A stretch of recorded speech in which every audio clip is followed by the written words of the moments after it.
I think in English-speaking contexts, the idea of a body being exposed has a great deal of metaphorical force.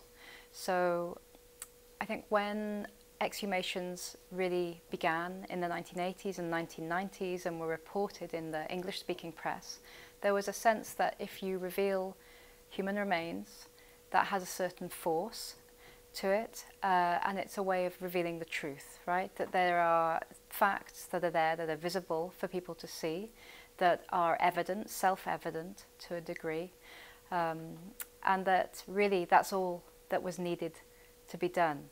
And clearly the work that's been done by many different organisations, but particularly the work of the Argentine forensic anthropology team, shows that that is not necessarily the case.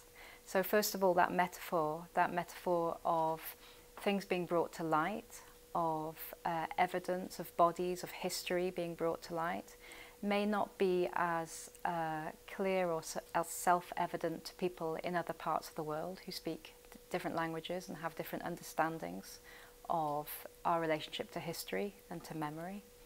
And second of all, those facts that are in the ground clearly aren't self-evident. They have to be interpreted.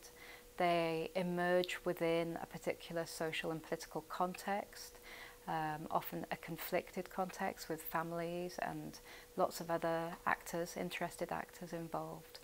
And so increasingly archaeologists have become aware of how important it is to think about work within that context. What interests me is how that hasn't really yet made its way into the popular press. I think often in the way that forensics is written about and translated for the public, the wider public, a lot of those complications are lost. There's still a sense that somehow that revelation of human remains is enough, that's the primary goal.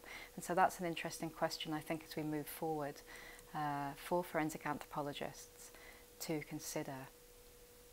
Okay, so and the second question is, what is the process, or which process there is implication between the techno-scientific bodies?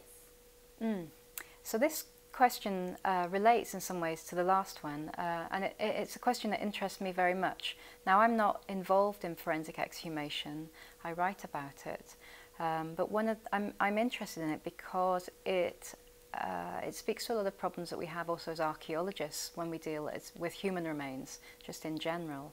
And it's a question of how far, first of all, methods can be translated from one context to another, and how far they need to be adapted for any particular situation. And I think, you know, within the realm of forensics, where there's a real push to be as robustly scientific and careful in your methods as possible, there's often also a push to try and standardize methods as a way of making your processes more legible, more predictable,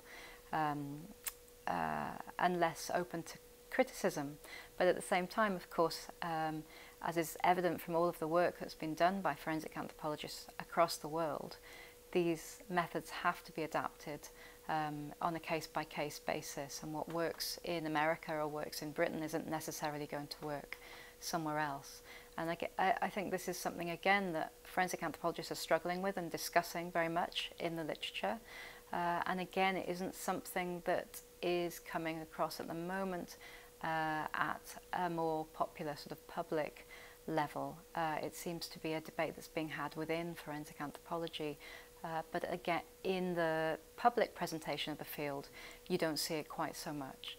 And that will be, again, an interesting topic to see develop over the next years.